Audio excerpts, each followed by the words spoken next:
taken so long to get these games? A bit of both. I know how hard it is to create chances against a team that's with 11 players in their 18-yard box. It's, by the way, very good that they do this because they've almost got a point. So I'm not saying anything negative about it. I'm just trying to explain how difficult it is against a Premier League team because they're very good players as well.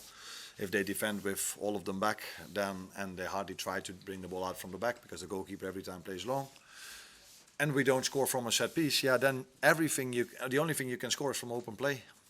And open play is quite difficult if you have to outplay 11 players in their own 18-yard box. That's what we saw today. So you come close, but every time there's a foot in between or whatever. No really open chances. So a draw was probably what we expected throughout the game, but we tried also with the substitutions we made to bring all the players we have that can attack on the pitch. So I think we were 6 or 7 in the end. I don't know if that has anything to do with us scoring the goal, but we did create the penalty, and just before that with a big chance from Jeremy.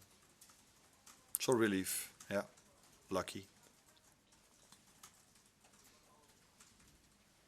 You mentioned the substitutions. Obviously, Milo comes off in the first half. Was that purely because of the yellow card, or was there injury? Not only the yellow card, also that afterwards he played the ball, no foul at all, but the referee blew his whistle, which can always happen because this happens in football that sometimes.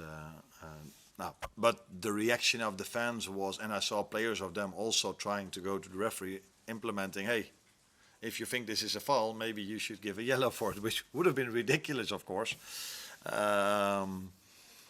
But then it's a risk. The only way we could lose this game if we could go down to 10, because with 11v11 we could have drawn it, but we couldn't have lost it because they've never been over the halfway line, let alone in our 80-yard box. They've been over the halfway line, but the goalkeeper kicked it long. So then the only way you can lose it is if we go down to 10, and I didn't want to take that risk, which was hard for Milos, because normally you don't have to take a player off if he has a yellow before. But I felt this was the best choice to make. Arne, would you speak to him about what did look like a dive? Yeah, I said already to him that it wasn't smart, and he replied to me that he felt some arm in his back. But let's be clear, it wasn't a penalty. But if there was contact, yes or no, I cannot tell you. But it's never smart. It is funny, by the way, that the 2 dives, if this was a dive, we've made in the one year and a few months that I'm here, that both led to a yellow card, which led to the suspension of Ryan in the last game of the season and now. So yeah. We're not really good at it. I see it happening a lot without referees giving yellow. But the moment we do it, if it was a dive, he told me he felt something, but it wasn't a foul, let that be clear. Then it's not smart. That's also clear. When the game's going like that and you're not looking like you're going to get the goal, do you ever contemplate on taking Milo off? Because it wasn't his best afternoon today, or is it just simply you're overloading with you want to overload with attacking? Yeah, you always, if you need a goal and the things do not go really well, because it wasn't as if although the second half I felt we were doing better and better and better, we came closer and closer and closer. But yeah, I thought about almost every substitution you can make, but in the end you always come back to the fact that I don't want to leave this stadium with a draw thinking I didn't brought all my attackers in, all the guys that can score a goal. And in another game you maybe wonder, is it worth the risk to play with 7 attackers? But against a team that plays with 11 players in their 18-yard box, that's, I think, not a big risk then. So that's why we decided to do that, and taking Mo off if you need a goal. It will probably happen this season or maybe next season, but it probably won't happen a lot. Could I just ask on Alexander, you explained at the start the reasoning why he wasn't in here. Did he train this morning back at AXA? No, he did recovery, but he got a hard and tough session yesterday. So I can explain you, but it's going to take a few minutes. But it's not that difficult to understand. So if you start the season when players have been off for 3 or 4 or 5 weeks, you give them a certain base. So you give them a lot of good sessions before they are able, in the end of the week, to play 45 minutes. We got him from Newcastle in a state where you could say his preseason is going to start now.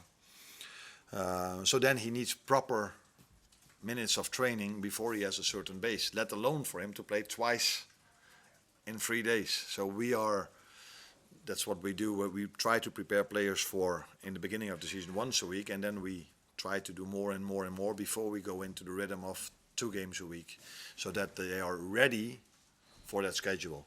Now, Alex is far from ready for that schedule of 3 games in a week, 90 minutes. But then we could use him for today 5 minutes, and then Wednesday again 10, and then 15. But that, we don't believe that is the way to build him up. We believe it's the way. In Sweden, they did the right thing of giving him good sessions without playing him a lot, because if you play the player, you cannot give him good sessions.